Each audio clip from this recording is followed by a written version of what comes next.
വചനവിചാരത്തിലേക്ക് മാന്യ പ്രേക്ഷകർക്ക് സ്വാഗതം. പ്രാർത്ഥിക്കാം. ദൈവമായ കർത്താവേ, അവിടുത്തെ വചനത്തെ ധ്യാനിപ്പാനായി ഞങ്ങൾക്ക് നൽകപ്പെട്ട വിലയേറിയ അവസരത്തിനായി സ്തോത്രം. അവിടുത്തെ വചനം ഞങ്ങളുടെ കാലുകൾക്ക് ദീപവും പാതയ്ക്ക് പ്രകാശവുമാണല്ലോ. ഞങ്ങളുടെ ഹൃദയങ്ങളെ പ്രകാശിപ്പിക്കുന്ന ആ വചനത്തെ ശരിയായി ഉൾക്കൊണ്ട് ഈ ലോകത്തിൽ അർത്ഥവത്തായ ക്രിസ്തീയ ജീവിതം നയിപ്പാൻ, ഫലകരമായ ക്രിസ്തീയ ജീവിതം നയിപ്പാൻ വചനത്തിൻ്റെ ഉൾക്കാഴ്ച ഞങ്ങൾക്ക് നൽകണമെന്ന് യേശുവിൻ നാമത്തിൽ അപേക്ഷിക്കുന്നു. കൃപയുണ്ടായി കേൾക്കണമേ. ജൂലൈ മാസം 19-ാം തീയതി ഞായറാഴ്ച സഭ ധ്യാനിക്കുന്നത് വിശുദ്ധ മത്തായി എഴുതിയ സുവിശേഷം 13-ാം അധ്യായം 16 മുതൽ 23 വരെയുള്ള തിരുവചന ഭാഗമാണ്. വിതക്കാരൻ്റെ ഉപമയിലൂടെ ദൈവരാജ്യത്തിൻ്റെ ആഴമേറിയ അർത്ഥം യേശു തൻ്റെ ശിഷ്യന്മാരെ പഠിപ്പിക്കുകയാണ്. ഈ വേദഭാഗത്തെ അടിസ്ഥാനമാക്കി സഭയുടെ ബോധന രൂപീകരണം ദൈവശാസ്ത്ര അഭ്യസനത്തിലൂടെ edification of the church through theological education എന്ന വിഷയത്തെ അടിസ്ഥാനമാക്കി ഏതാനും ചില ചിന്തകൾ പങ്കുവയ്ക്കുന്നു. വിതയ്ക്കപ്പെടുന്ന വിത്ത് ഒന്നാണെങ്കിലും അത് പുറപ്പെടുവിക്കുന്ന ഫലം നിർണ്ണയിക്കുന്നത് മണ്ണാണ്. സഭ എന്ന കൂട്ടായ്മ എങ്ങനെ വചനത്തിൽ വേരൂന്നി വളരണമെന്നും അതിൽ ബോധനത്തിന് എത്രമാത്രം പ്രാധാന്യമുണ്ടെന്നും നമ്മുടെ ഹൃദയമാകുന്ന മൺതരികളുടെ 4 അവസ്ഥകൾ സഭയെ എങ്ങനെ ആത്മീയമായി വർദ്ധിപ്പിക്കുന്നുവെന്നും വചനഭാഗം ഓർമ്മിപ്പിക്കുന്നുണ്ട്. പ്രവാചകന്മാരും നീതിമാന്മാരും കാണുവാൻ ആഗ്രഹിച്ച ക്രിസ്തുവിനെ കാണുവാനും കേൾക്കുവാനും ഭാഗ്യം ലഭിച്ചതുകൊണ്ട് അവൻ അവരെ ഭാഗ്യമുള്ളവർ എന്ന് വിളിക്കുന്നു. 16-ാം വാക്യം. ഈ ഭാഗ്യം വലിയൊരു ഉത്തരവാദിത്വം കൂടിയാണ്. അതിൻ്റെ ആത്യന്തികമായ ലക്ഷ്യം ഫലദായകമായ ജീവിതമാണ്. നാം ജീവിക്കുന്നത് ആഗോളതലത്തിൽ വലിയ മാറ്റങ്ങളും വെല്ലുവിളികളും നിറഞ്ഞ ഒരു കാലഘട്ടത്തിലാണ്. Artificial intelligence, climate change, geopolitical conflicts, war, migration, economic inequality and poverty, health issues ഇതൊക്കെ ലോകത്തെ മാറ്റിമറിച്ചുകൊണ്ടിരിക്കുന്നു. ഈ ലോക സാഹചര്യങ്ങളിൽ സഭയ്ക്ക് വെറും ഒരു പരമ്പരാഗത കൂട്ടായ്മയായി മാത്രം ഒതുങ്ങുവാൻ കഴിയുകയില്ല. സമകാലിക ലോകത്തോട് സംവേദിക്കുവാൻ പ്രാപ്തിയുള്ള ഒരു സമൂഹമായി സഭ വളരേണ്ടതുണ്ട്. അതിനായിട്ടാണ് സഭ നിരന്തരം പരിശ്രമിക്കുന്നതും. യേശു വിതക്കാരൻ്റെ ഉപമ വിശദീകരിക്കുമ്പോൾ കേവലം ഒരു കേൾവിക്കപ്പുറം വചനം ആഴത്തിൽ ഗ്രഹിക്കുന്നതിലേക്ക് ശിഷ്യന്മാരെ നയിക്കുകയാണ്. ഒരു വ്യക്തിയുടെ ആത്മീയ ആരോഗ്യം വചനമാകുന്ന വിത്തിനെ എങ്ങനെ സ്വീകരിക്കുന്നു എന്നതിനെ ആശ്രയിച്ചിരിക്കുന്നു. 119-ാം സങ്കീർത്തനത്തിൽ വായിക്കുന്നത്, തിരുവചനം ധ്യാനിക്കേണ്ടതിന് എൻ്റെ കണ്ണ് യാമങ്ങളെ നോക്കിക്കൊണ്ടിരിക്കുന്നു. വചനത്തോടുള്ള ആഗ്രഹമാണ് സങ്കീർത്തനക്കാരൻ പങ്കുവെക്കുന്നത്. വിശുദ്ധ മത്തായി 13:16 യേശു പറയുന്നു, നിങ്ങളുടെ കണ്ണോ കാണുന്നത് കൊണ്ടും കാതോ കേൾക്കുന്നത് കൊണ്ടും ഭാഗ്യമുള്ളവ. ആത്മീയ വർധനവ്, എഡിഫിക്കേഷൻ ഉണ്ടാകണമെങ്കിൽ ഒരു ലേണിംഗ് കമ്മ്യൂണിറ്റിയായി നാം മാറേണ്ടതുണ്ട്. 4 ചിന്തകൾ. 1. കേൾവിയിൽ നിന്ന് ഗ്രഹണത്തിലേക്ക്, ഫ്രം ഹിയറിംഗ് ടു ഹീഡിംഗ്. ആദ്യത്തേത് വഴിയരികെ വീണ വിത്താണ്. നടന്ന് നടന്ന് കല്ലുപോലെ ഉറച്ചുപോയ വഴിയരികിലെ മണ്ണ് കൊട്ടിയടയ്ക്കപ്പെട്ട മനസ്സിനെ, ദി ഷട്ട് മൈൻഡ് സൂചിപ്പിക്കുന്നു. മുൻവിധികളും ലൗകിക ചിന്തകളും കാരണം ഇങ്ങനെയുള്ള ഹൃദയങ്ങളിലേക്ക് വചനം ഇറങ്ങിച്ചെല്ലുന്നില്ല. കേട്ടിട്ട് ഗ്രഹിക്കാത്തത് കൊണ്ട് ദുഷ്ടൻ അത് കവർന്നെടുക്കുന്നു. യേശു പറയുന്നു, രാജ്യത്തിൻ്റെ വചനം കേട്ടിട്ട് ഗ്രഹിക്കാത്തവൻ്റെ ഹൃദയത്തിൽ നിന്നാണ് ദുഷ്ടൻ വചനം കവർന്നുകൊണ്ടു പോകുന്നത്. വചനം കേൾക്കുക മാത്രം ചെയ്താൽ പോരാ, അത് ശരിയായി ഗ്രഹിക്കണം. ഇവിടെയാണ് തിയോളജിക്കൽ എഡ്യൂക്കേഷൻ്റെ പ്രസക്തി. വചനത്തിൻ്റെ ചരിത്രപരവും സന്ദർഭോചിതവുമായ സത്യങ്ങളെ പഠിപ്പിച്ചു കൊടുക്കുമ്പോഴാണ് സഭയുടെ മണ്ണ് പാകപ്പെടുന്നത്. T.S. എലിയറ്റ് അദ്ദേഹത്തിൻ്റെ കോറസസ് ഫ്രം ദി റോക്ക് എന്ന കൃതിയിൽ ചോദിക്കുന്ന ഒരു ചോദ്യമുണ്ട്. Where is the wisdom we have lost in knowledge? Where is the knowledge we have lost in information? വിവരങ്ങൾക്കിടയിൽ നമുക്ക് നഷ്ടപ്പെട്ട അറിവ് എവിടെ?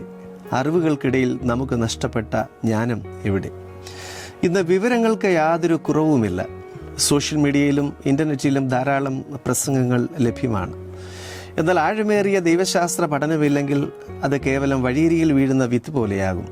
ഉപരിവിപ്ലവമായ അറിവുകൾക്കപ്പുറം ദൈവവചനത്തിൻ്റെ ആഴങ്ങളിലേക്ക് നാം ഊളിയിടേണ്ടതുണ്ട്. New testament scholar Raymond E ബ്രൗണിന്റെ അഭിപ്രായത്തിൽ, understanding is not just an intellectual exercise but a deep commitment to the radical demands of the kingdom. ദൈവരാജ്യത്തിൻ്റെ നിർമ്മിതിയിലുള്ള സജീവമായ പങ്കാളിത്തമാണ് വചന കേൾവിയുടെ പ്രത്യക്ഷ ലക്ഷണം. വിശുദ്ധ പത്രോസ് ശ്ലീഹ ഓർമ്മിപ്പിക്കുന്നത് രക്ഷയ്ക്കായി വളരുവാൻ വചനമെന്ന മായമില്ലാത്ത പാൽ കുടിപ്പാൻ വാഞ്ചിപ്പീൻ എന്നാണ്. അത് രക്ഷയിലേക്ക് നമ്മെ നിരന്തരം നയിക്കുന്നതാണ്. വചനത്തിൻ്റെ ഭക്ഷണം നിത്യജീവൻ്റേതാണ്.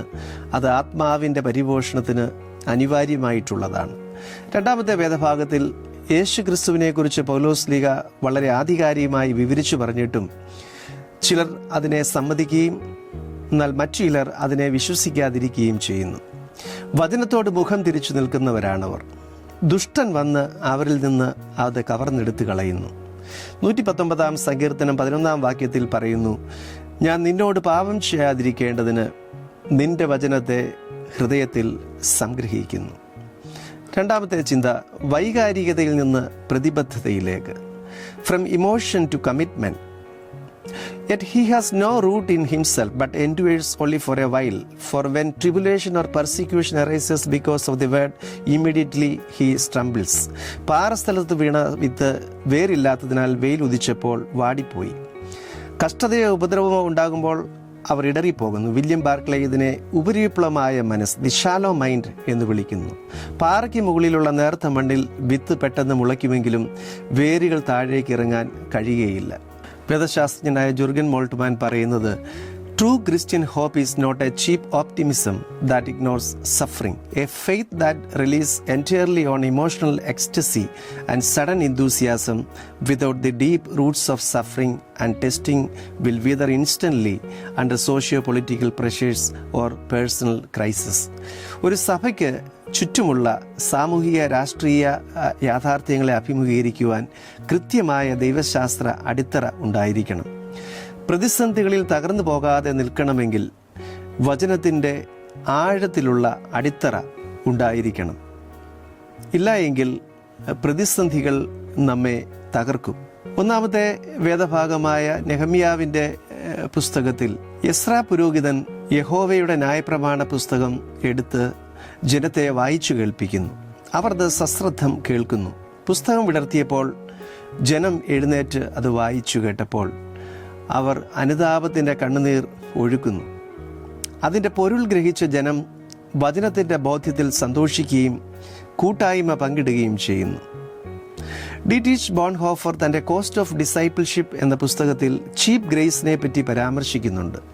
കുരിശില്ലാത്ത, അനുതാപമില്ലാത്ത, കേവലം വൈകാരികമായ ആത്മീയതയാണത്.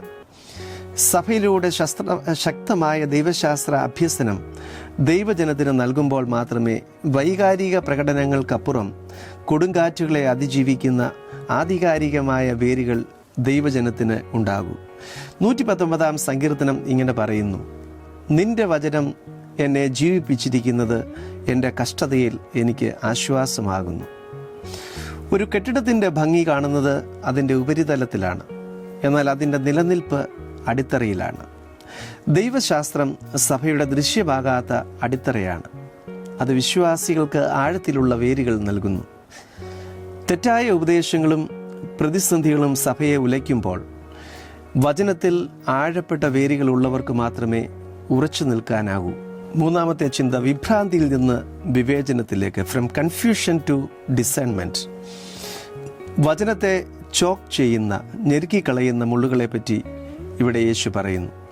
ഈ ലോകത്തിൻ്റെ ചിന്തയും ധനത്തിൻ്റെ വഞ്ചനയും.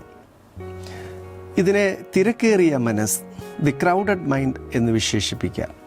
ലൗകിക ആകുലതകളും പണത്തോടുള്ള വ്യാമോഹവും വചനത്തിൻ്റെ ആത്മീയ പോഷകങ്ങളെ ഞെരുക്കിക്കളയുന്നു. The anxiety of accumulating wealth alienates humans from God and creation. അമിതമായ ഭൗതിക ചിന്തകൾ ഉള്ളിലേക്ക് കടന്നു വരുമ്പോൾ അതിനെ തിരിച്ചറിയാൻ ആത്മീയ വിവേചനം നമുക്ക് ആവശ്യമാണ്. ഒരു പോസ്റ്റ് ട്രൂത്ത് യുഗത്തിൽ വസ്തുതകളേക്കാൾ വ്യക്തിപരമായ വികാരങ്ങൾക്ക് മനുഷ്യൻ പ്രാധാന്യം കൽപ്പിക്കുന്നു. സമൃദ്ധിയുടെ സുവിശേഷവും എനിക്ക് ലാഭമുള്ളതെൻ്റെ പ്രമാണം എന്ന ചിന്തയുമൊക്കെ ഇന്ന് ശക്തമായി കൊണ്ടിരിക്കുന്നു. ഉപഭോഗ സംസ്കാരം മനുഷ്യനെ ഒരുതരം വിഭ്രാന്തിയിലേക്ക് കൊണ്ട് എത്തിച്ചിരിക്കുന്നു. എല്ലാം വെട്ടിപ്പിടിക്കുവാനുള്ള പരക്കം പാച്ചിലിൽ ഉത്തരവാദിത്തങ്ങളെ മറന്നുപോവുകയും കടപ്പാടുകളെ അവഗണിക്കുകയും ചെയ്യുന്നു. വചനത്തെ ഞെരുക്കുന്ന മുള്ളുകളാണ് ഇതൊക്കെയും. നമുക്ക് ചുറ്റുമുള്ള യാഥാർത്ഥ്യങ്ങളെ കൃത്യമായി വിവേചിച്ചറിയാൻ ഉള്ള ഡിസൈൻമെൻറ്റ്, സുവിശേഷത്തിൻ്റെ ആധികാരിക സത്യത്തെ മുറുകെ പിടിക്കാൻ വചനത്തിൻ്റെ ഇൻസൈറ്റ്സ്, ദൈവഹിതവും ലോകത്തിൻ്റെ തത്വവും വേർതിരിച്ചറിയാനുള്ള ബൗദ്ധികവും ആത്മീയവുമായ പ്രാപ്തി, ക്രിട്ടിക്കൽ തിങ്കിങ് ആൻഡ് സ്പിരിച്വൽ ഡിസൈൻമെൻറ്റ് നമുക്ക് അനിവാര്യമാണ്. ജോൺ കാൽവിൻ പറയുന്നു, the human mind is A perpetual forge of idols. മനുഷ്യൻ്റെ മനസ്സ് എപ്പോഴും വിഗ്രഹങ്ങളെ നിർമ്മിക്കുന്ന ഒരു ആലയാണ്, ഫാക്ടറിയാണ്. ശരിയായ വചന അടിത്തറയില്ല എങ്കിൽ നാം ലോകത്തിൻ്റെ ഉപഭോഗ സംസ്കാരത്തിന് അടിമപ്പെടും. 119-ാം സങ്കീർത്തനത്തിൽ ഇങ്ങനെ വായിക്കുന്നു, 1000 പൊൻവെള്ളി നാണ്യത്തേക്കാൾ നിന്റെ വായിൽ നിന്നുള്ള ന്യായപ്രമാണം എനിക്കുത്തമം. വലിയ കൊള്ള കണ്ടുകിട്ടിയവനെ പോലെ ഞാൻ നിന്റെ വചനത്തിൽ ആനന്ദിക്കുന്നു. വചനത്തിനായി കാത്തിരിക്കുന്നവർ യഥാർത്ഥത്തിൽ അവർ വചനത്തെ ഹൃദയത്തിൽ സ്വീകരിക്കുന്നവരാണ്. ഓൾട്ടർനേറ്റീവ്സിൻ്റെ പുറകെ പോകാത്തവരാണവർ, കാരണം അവർ തൃപ്തരാണ്. 4-ാമത്തെ ചിന്ത, സ്വീകരണത്തിൽ നിന്ന് ഫലപ്രദമായ ജീവിതത്തിലേക്ക്, from reception to fruitful living. 4-ാമത്തെ നിലം വചനം കേൾക്കുകയും ഗ്രഹിക്കുകയും ചെയ്യുന്നവരാണ്. അവരാണ് 100, 60, 30 മേനിയായി ഫലം കായ്ക്കുന്നത്. The ultimate proof of good soil is not just survival but fruitfulness. The goal of theological education is never called sterile intellectualism. It is missional productivity. A text-centered, context-aware church inevitably overflows into social transformation and evangelism. ബഹുസ്വരതയുടെ പശ്ചാത്തലത്തിൽ സഭ എങ്ങനെ ഫലം പുറപ്പെടുവിക്കും?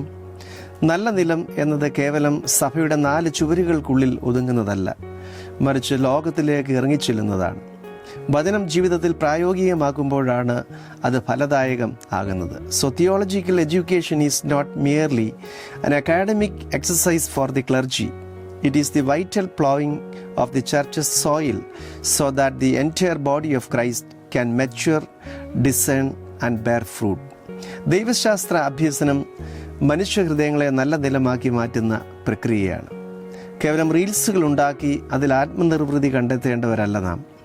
വാചക കസർത്തുകളിലും ആർഭാടങ്ങളുടെ സുഖശീതളിമയിലും മാത്രം വിരാജിക്കുകയും ചെയ്യേണ്ടവരും അല്ല. സമൂഹത്തിൻ്റെ പുഴുക്കുത്തുകളെ വിവേചിച്ചറിഞ്ഞ് സമൂഹത്തെ പുതുക്കേണ്ടവരാണ്. എല്ലാറ്റിനെയും നവീകരിക്കുന്ന ദൈവത്തിൻ്റെ പരിശുദ്ധാത്മാവ് അതിന് നമ്മെ ബലപ്പെടുത്തും.